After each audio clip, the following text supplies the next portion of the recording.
Where Kindness Lives is designed to cultivate a kinder world by helping to inform and inspire. Hosted by Jenny Sager, head of Nextdoor Australia, the neighbourhood network connecting you to what truly matters so you can belong. We'll chat to the most thought-provoking individuals paving the way to positive change and hear from neighbours who deliver small acts of kindness every day. So come on a journey to where kindness lives. Hey everyone, I'm Jenny Sager, and today my guest is celebrity chef and goodness creator Jason Roberts. He's spent 20 years in the spotlight as an author, a chef, and a TV star, hosting cooking shows in America and Australia. He's also internationally recognized for his charity work with the No Kid Goes Hungry campaign. Jason live streams his culinary talents via the G'day Neighbour Instagram channel. If you haven't seen it, definitely check it out. He truly exudes community spirit, and I'm so excited to talk to him today. Jason Roberts, welcome to Where Kindness Lives. I want to know that guy you were just talking about. Oh, that's right, it's me. It's you, who I'm now saying is my long-lost brother, because I feel like I really do watch your Instagram all the time, but also just read about you, look at everything you're doing, and I just feel like you're just so right where my head is at, especially after the last few years. And so I really want to just start by talking about what kindness means to you. I think at the forefront, for kindness to me is basically having that ability to go beyond yourself and think about others. And your first thought in the morning, not necessarily when you wake up, but your first thought is, well, if I smile and someone else sees that, maybe I can help them find the one that they lost, sort of thing. But I think at the real crux of what kindness is to me, it's that ability to just let go of your own traumas, let go of anything that's going on in your own life and put other people first. And then when you start practicing that, they talk about, you can change your life, change something in 28 days or change a habit in 28 days and change your lifestyle in 6 months. When you start practicing at that, you become better at it. And you feel the energy, you feel the collective energy that comes back to you. It's cyclic. It's bizarre to me, but at the same time super grateful because it's so rewarding. Well, it is contagious, and kindness is contagious. Yeah. And I feel like everyone is waiting for someone else to take the first step. That's what people don't think about. It can feel a bit daunting when you first put yourself out there, but it's good to remember that kindness can be small, it can be a small gesture, but it's always going to be received with open arms, isn't it? I've had this thing in my head for a long time. I don't know how it happened, but I think, getting into television 20 years ago and then this ability to be on stage and then for parents to sort of push their kids towards the stage because you were cooking and then there was an opportunity for them to taste something. It's like, there's this weird transaction that's going on and the kids are coming up and like, if I get down on one knee and engage them a little bit more, the kid sort of like feels acknowledged and noticed. I speak to them at their level, but not as a child, treat them as a human. It's like, wait a minute, I'm getting the kids in. And then the parents are excited because their kids engage. So it's like, wow, if I get the kids, I get the parents for free. Mm-hmm. Yeah. So what G'day Neighbours really has come from that. The kids who walk past, like if I was to take what we do here and plant it in a studio, it would never be the same thing. Because I get genuine, authentic, last-minute people who walk past curious about what I'm doing. And then when I have this conversation with kids and I tell them, if you don't like something, I want to know that you don't like it. I don't want you to sugarcoat it because you can see yourself on a screen. I want you to be real. And then I create these real conversations to the point where some of these kids who walk past you tell me some pretty deep stuff. Like it really is beautiful. And now I feel like I'm a village leader of sorts. Absolutely. Because I have this bond with the parents and I can share bigger, deeper stories. I'll tell you a funny story that happened yesterday. And I have a good friend of mine who came over yesterday. G'day Neighbour. There's one right there. So this is Ralph. Ralph, we're doing a podcast at the moment, which is quite cool. So Ralph is the handsome husband of Christina, who taught me pottery. Oh, get out! So amazing. Yeah, so this is our neighbourhood. Love it. You're probably going to get a few more dropping in and saying hi shortly. Love it. Good to see you, Ralph. I should mention that we're sitting in front of your windows, which are right into the street. Yeah. So you really do truly both, I'd say metaphorically and physically, literally actually open your home. People have a good insight into my life and I share it willingly because I feel like I've had enough of it, not enough of a journey, but I've had such a life of opportunity be silly not to share that. And so I got this thing in my head, like, I've got to share all my secrets, share everything that I possibly know.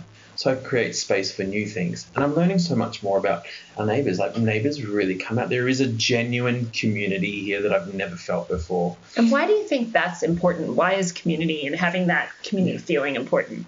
It's a place of belonging.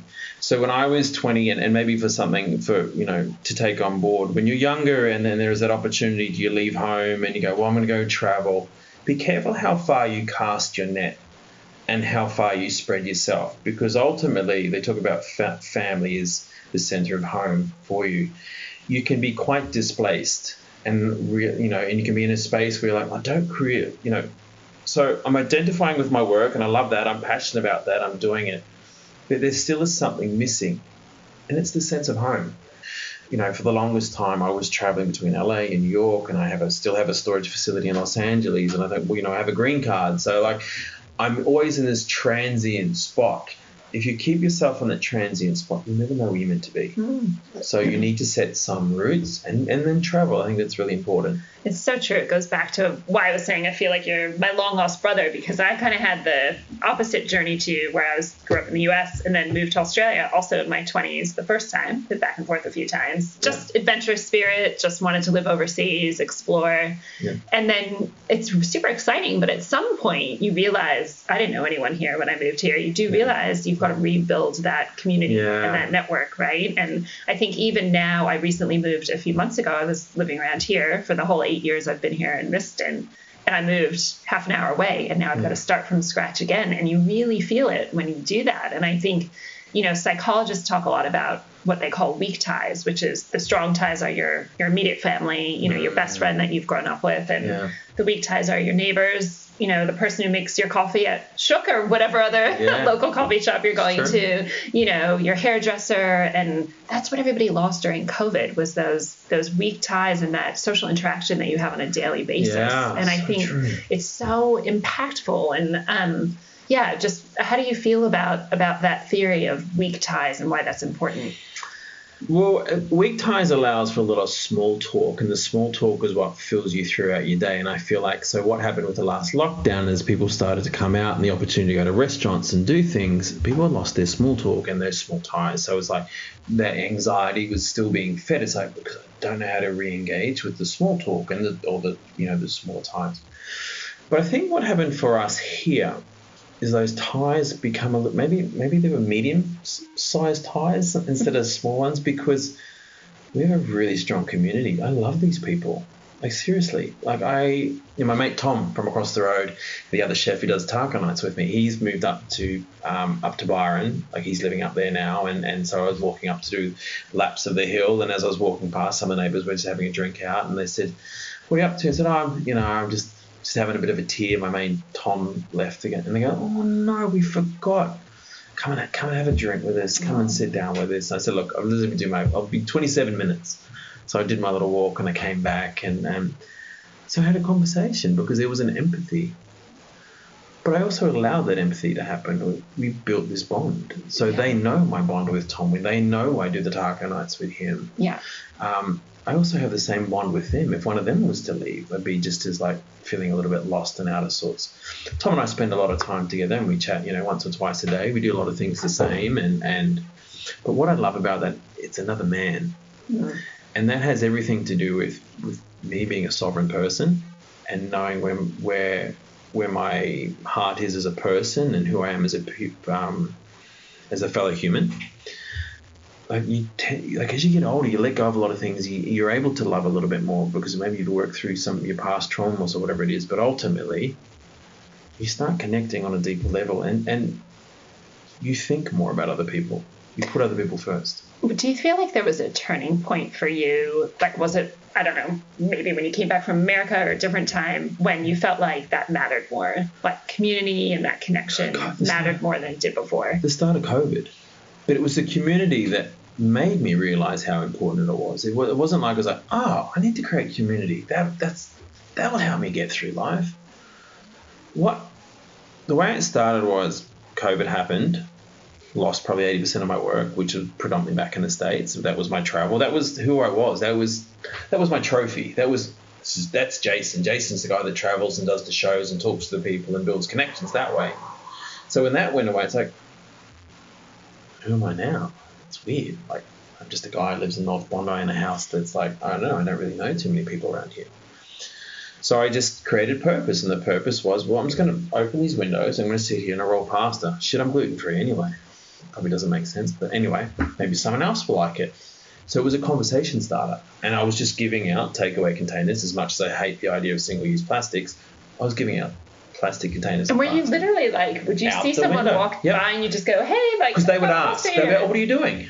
And I'd be making, I'd make several different pastas, and I would teach people how to make pasta on Facebook or Instagram, and then you would see through other people's stories that they were struggling to get certain things, the stores had run out of certain things. Like, hey, I've got some pasta. If you want to swing by, and it wasn't for money, and it wasn't for anything. There was absolutely no expectation. But eventually it turned into G'day Neighbour. And, initially I started that with another friend, and she's got busy doing, she's another TV presenter, and she's really busy with what she does. So ultimately I've just taken it on board and go live 5 nights a week. Every now and then I've just got to, take a mental health day. Basically, I've got other work I've got to do as well. But there is a connection of people that come on this live, and my mum joins, and she feels like she's in the same space as me. It's been a very good way to connect. She goes, I feel like I'm sitting down with you. And when you acknowledge my name in the comments, or you talk to me because you've seen my name pop up, I feel like I'm part of your day all of a sudden. And so now you have, people who from all over the world at different times, hey, it's from Strasbourg, or someone from the States, or there's a group of women that call themselves the Boots Babies. And they'll see someone's name pop up, and they'll all say hello to each other in the comments. That's so great. And then they'll go, hello, Mrs. Roberts. That's my mum, or my mate Noel, who's here at the moment. That's his second mum. His mum passed away some time ago, and he goes, that's my Mammy Roberts. Oh. And so they talk to each other. Now they talk to each other outside of that. Yeah. And sometimes we'll do this thing. It's like, we're on a scale of 0 to 10. Just how are you feeling? Mentally, how are you feeling? It's weighing in us all. But a lot of the time, people will be sitting about 8 or 9. Some people will be a 10, and they'll say, I was a 6, but after this chat, I'm a 10. Yeah. And some people will say that, I'm actually just a 3. And everyone in that circle will mention that person's name, and they'll feel seen for a moment. And they'll say, well, we're here for you. If you need anything, we're here for you. We see you. And you automatically feel seen, and it changes your perspective on how you're feeling. So this bubble of kindness, I guess, has been sort of, I don't know, there's a sense of purpose in it. Mm. It doesn't make sense, but it does make sense. Yeah. I just know it's the right thing to do at a time like this, because we're still sort of trying to rediscover who we are. What do you think the connection is between food and community? Because food's been a part of your life forever, basically. Yeah. And it obviously brings people together. But what's that connection? Well, we all need food to survive. It's an interesting concept, because I sort of I wanted to get into food. I wanted to be a chef, but ultimately I was already eating food. So you're already involved in food. I think we should all want to be more involved with food on a health aspect, and realizing that food is fuel, and what goes in is important to your health. What I understood from the get-go with G'day Neighbour, and Noel and I talk, who was just here before, when we talk about this, Noel G. Whelan, come for the food, but stay for the conversation. The table's a place to break bread and break down, a tough day. There's no anger around food. You're satiating yourself. Wars are won and lost over a table. Do you know what I mean? You can break bread with someone, and any animosity and any stress in your world, you can sit down, share a cup of tea, have a bite to eat, and you can actually really converse when you got someone's ears and you're listening to them. It's important. So food is a catalyst for that. It's just that, I've spent 30 years honing in on classical French cuisine. So there's a romantic side to it as well. And there's the creative side for me is important, because the creative side is my own evolution. It's the bit I get to share. It's the knowledge that I know that maybe someone else doesn't know. It's like I can take them on my journey a little bit. I'm sharing maybe a skill that they don't have. But on a basic fundamental, we can all probably cook some rice. Maybe Most people. maybe I not don't everyone. know. My father-in-law once put a sausage in a toaster, so I don't know about that. So food really is storytelling. It's all it is to me is storytelling. But the community that comes from that is really important because we all need food. Was it like that for you growing up as a kid? Like, did you guys have that family dinner around the table and that conversation? And yeah, it was. I guess I grew up in the 80s and 90s, and so yeah, we had a TV, and we would, if we were lucky, we'd get to have the TV on while we ate dinner. But I guess that a lot was lost in conversation too because we were dealing with a lot of stuff. I grew up in my background, there was a lot of domestic violence, a lot of alcohol abuse, and what have you. But if anything, I've strived to achieve that community partly because of that too. It's something that I didn't have as a kid. And the more of those conversations and the more you see the effects of having conversation, building community, the more healing I'm doing as well. So it's one of these things that just, it's adding another layer to your personality, but you're also growing from it too. The more of this conversation that we have, the more human we become. The more it's okay for a guy to have a conversation with another mate and have a tea with another mate and deal with some past traumas, because you have a community of support around you now as well. Definitely. So it's been a very interesting, like the last year and a half has been very, very important to me. Probably the most prolific in all my years. It's amazing. Was there someone, which by the way, I was again very similar, grew up in a house with a single mom. I was what they used to call a latchkey kid. So even from the time I was 8, I let myself in after school. She was off at work. So I didn't have those big family dinners either. And now with my own kids, I'm like, I have to make this. I think you just strive to do better, right? Like you strive to kind of. So those big family dinners were once, I remember once every couple, the thing that I'm most drawn to is once every couple of years. We were living in Queensland on a dairy farm with a very rural upbringing. But my grandmother lived in New Zealand. And so all our family would come together every 2 years. We'd come back to New Zealand every 2 years. And so that's when we would have the big family Christmas, and there'd be lots of rosalia. And my nana was an incredible cook. She cooked lots of stuff. But those were the times that I remembered, and probably those things that I've harbored and felt for a long time as well. So I can tap back into that. To the point, though, my great-grandmother passed away, 10, 11 years ago. And then so when we do get together as a family, we all make rosalia. And we all, unfortunately, my grandmother's ashes seems to make it still to every dinner and sits at the table with us all. Macabre as that may seem, but my sister and my family, we have a wacky sense of humour. But we still love it. We cherish those moments together. And even, not being able to travel to New Zealand at the moment, we're probably closer now than we've ever been because of it. Yeah. When it's taken away from you, that's when you crave it the most. Yeah, absolutely. 100%. Is there someone that you think of like that growing up or recently that you feel like kind of epitomizes kindness in your life? Like when someone says like, who's kind in your life? Like, yeah. So I wish you were here long enough to see all the kids, because they all have a sense of kindness now, but I've watched them grow into it too. Like they all ask how I'm doing. Oh. But at the forefront of it all, my grandmother, who's no longer here, but somewhat here still. I definitely rejoice in her time that she was here by acknowledging her kindness. There's the matriarch of our family. She was one of the displaced peoples of Eastern Europe. So during 47, she got out on a boat called the Dundalk Bay when Russia and Germany had invaded, but it was actually the Germans that helped her get out. But she ended up in New Zealand having to work for 2 years to seek her asylum. She had a daughter under wing who was very, very young, didn't speak the language. All her family were sort of, displaced. Like her father, I think, died in Siberia. Her brother went to war, didn't come back, came back, then disappeared again. Lost everything, basically. So to know my grandmother and the heart and soul that she had, to think you should just be really angry at the world that so much was taken from you, but she was the opposite. You would never know that was her background. It was just that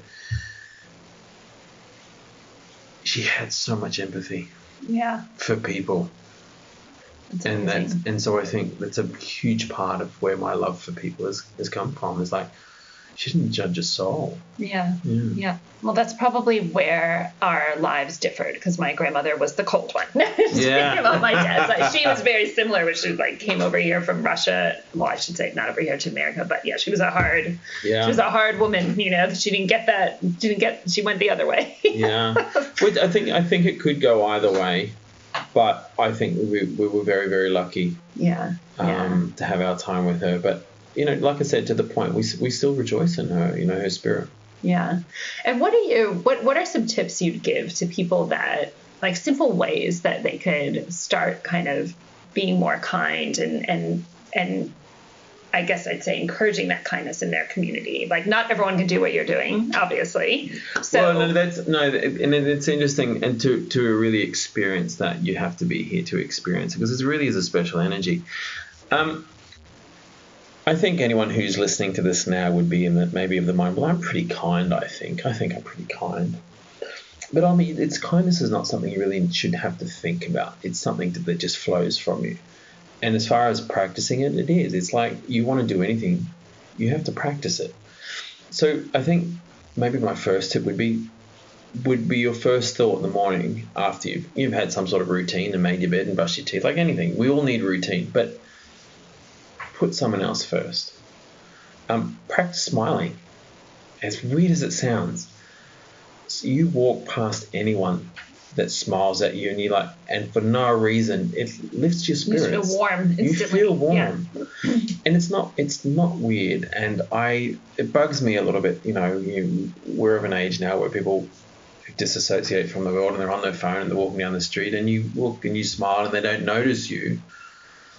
That's hard, because we all need to be noticed. I think that's pure connection. That's human connection. We want to be noticed. But you also take away the opportunity for me to allow you to feel noticed, for me to smile at you and to lift your spirits, because that's a collective energy. And if we all thought like that, we'd be a much happier place.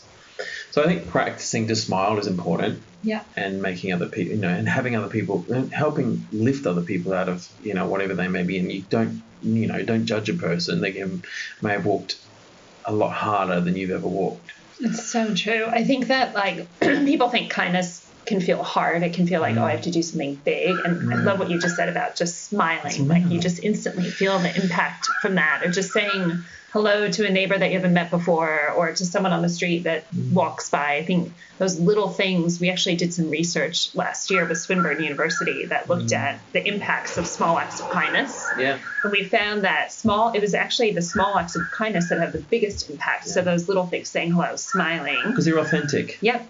It's not trying too hard. It's real, it's honest, it's open, it's now. It's something I can do right now. Yeah. But if I want to go, hey, I'm going to have if I was a complete stranger to everyone, I'm going to do something really kind. I'm going to do a big taco night. Well, it takes time to build people's trust. Yeah. But a trust, you can start with a smile. Yeah. There's an authenticity behind that too. And whether you didn't guy smiled, perving on me? I mean, maybe it was. Yeah. But I feel flattered, because there's a point in your life, and this is, I would love to work more towards this too, and encouraging people to not break up, I guess, generations. We need young people in an old people society to help them through to the next phase of their life. Elder people need purpose still. They need youth to stay young. Like, we break up communities and we put old people in homes. And I think we just got to be so much more mindful of that, because we need community. And I think when you start with having that understanding that we're all here, we are just one big cycle, that we're meant to help each other. I think that's really important. And those young people who don't get to obtain wisdom from the older people who've lived such a long life or a hard life, you share those stories because they've lived it. That has more meaning. So I'm just going to read you two Nextdoor neighbor stories that we feel like, we have these stories in every single neighborhood of Australia, but these are two of our favorite recent ones. So one of them is about Carrie Downs. She's 69 years old. She lives in Freshwater. She saw a post from her neighbor Matthew, who's 38, asking for help to learn to ride a bike. So I actually saw this post, and he just kind of put himself out there and said, kind of embarrassed to say this, but in my 30s, never learned how to ride a bike. He grew up in a conservative family in India, and he never owned a bike. His parents never taught him. She saw the post, and she thought, I'm an ex-teacher, got a bike. How hard can it be? So she reached out to Matthew, offered her bike, and also offered him lessons. And now they've become friends. He's had 3 lessons. He's still on his training wheels, so to speak. But he said that it was both terrifying and a little bit overwhelming, but he's also super grateful for her kindness. And she just talks about how rewarding it's been for her as well, especially being a retired teacher and being able to, pass off her skills in some ways. This is one of those stories where I actually would rather not talk about it. It's almost, can I have my 3 moments right now just to absorb how beautiful that is and what it is to be a human? I mean, it's perfect. You've given, not only is she teaching him to ride a bike, he's given her purpose. It doesn't matter what age you are, we still all have purpose. But it's just pure connection, and it's collective energy, and from that, look at us, we're all 3 of us here are glowing and smiling, because that's generosity of the heart and purity and kindness in its greatest form. I mean, that melts me. It's perfect. I feel totally the same. I feel like it just sums it all up, right? It's like 2 people who didn't know each other, 2 totally different walks of life, and then this simple act That's a movie waiting to happen. That's beautiful. It's so pretty. Okay, well, we'll have to stitch up those rights. We'll get on that. Okay, this one is Steve in Semaphore Park in South Australia. So he actually runs 3 meetup groups on Nextdoor. He runs a weekly coffee group, bi-weekly social drinks group, which he also likes to call his beer club, and a monthly dinner group. And I actually got to know him last year because he used Nextdoor to organize like an orphan's Christmas. So he just put out there, hey, if anyone's who's spending Christmas alone, let's meet up in the park. Yeah. And he was really surprised. He had about 30 people turn up on Christmas Day. They had this lovely barbecue in the park. He sent me a few pictures from that afterwards. And so this year he's said, let's do it again. And I actually spoke to him this morning. He's actually already had almost 70 people. And, similarly, again, none of them knew each other. I think he just took that first step and put himself out there and said, hey, is anyone else going to be alone on Christmas? And got this overwhelming response. He's put himself out there and he's being rewarded from it. That's like I keep saying, there's this collective energy and this cycle that's meant to happen. It's not for monetary gain. It's not to be seen. It's not a trophy. It's pure kindness. How did you get over any initial hesitation that you had? Like, what was that like for you? I think any hesitation initially would have been ironed out a long time ago for me. It was like starting television when you come from a restaurant background where you're sort of governed by ego and pride, and then you sort of thrusted into the television world, and then automatically you're public speaking. Like, not everyone's comfortable straight away. So I think being able to public speak was a big part of it. Like, I felt comfortable in big crowds anyway. And to the point, though, when you public speak, you actually letting go of all care. It's like, I'm here to deliver a story. But the stories I got to deliver were real stories. They were my personal stories. They were stories that were attached to food moments in my life or travel or what have you. So I think there's been a little bit of a lead up to that. But ultimately, when you're searching to build community and you want it bad enough, you just let go. But you start with a conversation first. You have a couple of key players and people. You only need one person in your corner to believe in you. One person. And anything is possible. Because you're the only person who'll talk yourself out of something. But if you're that one person, no, it's the right thing. This is good for you. Yeah, okay, we'll do it. Let's do it. We'll do it together. And then you build momentum. So I've got a couple of things coming up, and it's the same deal. You've got one person in your corner, and anything's possible. You just need one more person. Like, if you have a bit of self-doubt, that other person will lift you out. Well, I'm now ready to conquer the world personally. Well, tell us what is next for you. So it's like interesting. I've got an interesting year ahead of me, I'm sure. Continue to build community as things start to open. A lot of new relationships have been built. I have a couple of new sponsorships between here and the States with different brands that I'm working with. But I think I've gone through this transition, and so G'day Neighbour is one aspect of it. Content creation is another. I love working with brands. I've been very conscious of building authentic relationships with these brands. I'm not an influencer. I create the content, I like the imaginative side of creating that too. So I don't do 1 minute deals. I build relationships. I want these for long term. I'd rather see help something grow. So I feel like continuing to grow that. But what I've really come to realize is that I've gotten really good at creating content. I want to teach people how I do that. I want to teach people how to build their own. I don't know if that's going to serve me financially by teaching everyone to do what I do, but I think mentally it serves me, because as soon as you unload that space or that secret that you think you have, you create space for new knowledge. You evolve.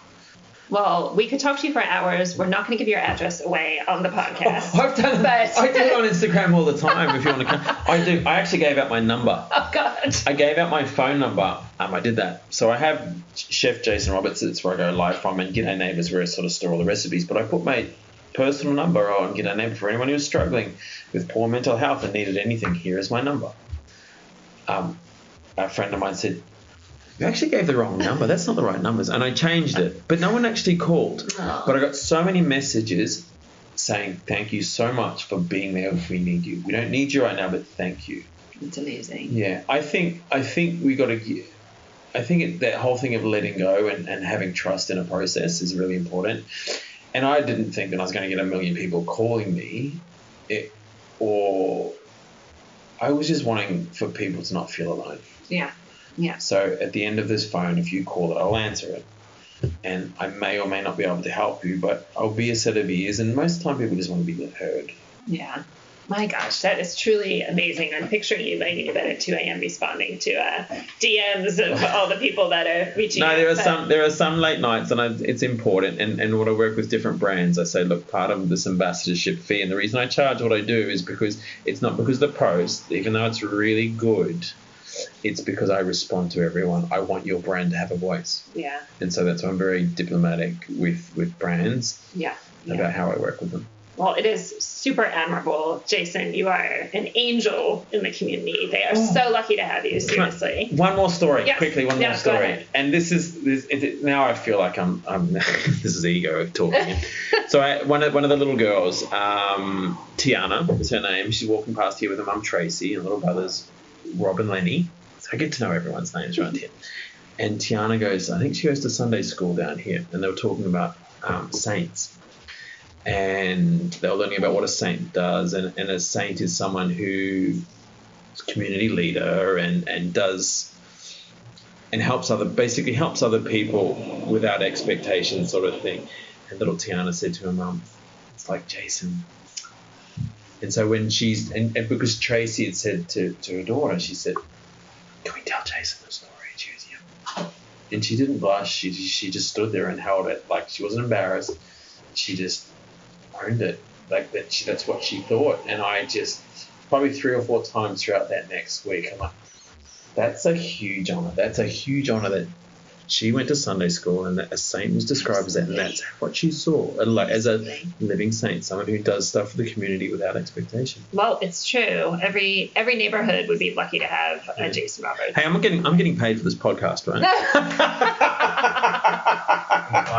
This is what instead of training people in content, you should be training people in kindness. We cannot thank you enough. We're Pleasure. So excited to have you here. Well, we're in your house, so I should say we're so excited to be here. But it's been awesome to chat. I know it won't be the last time, but thank you so much.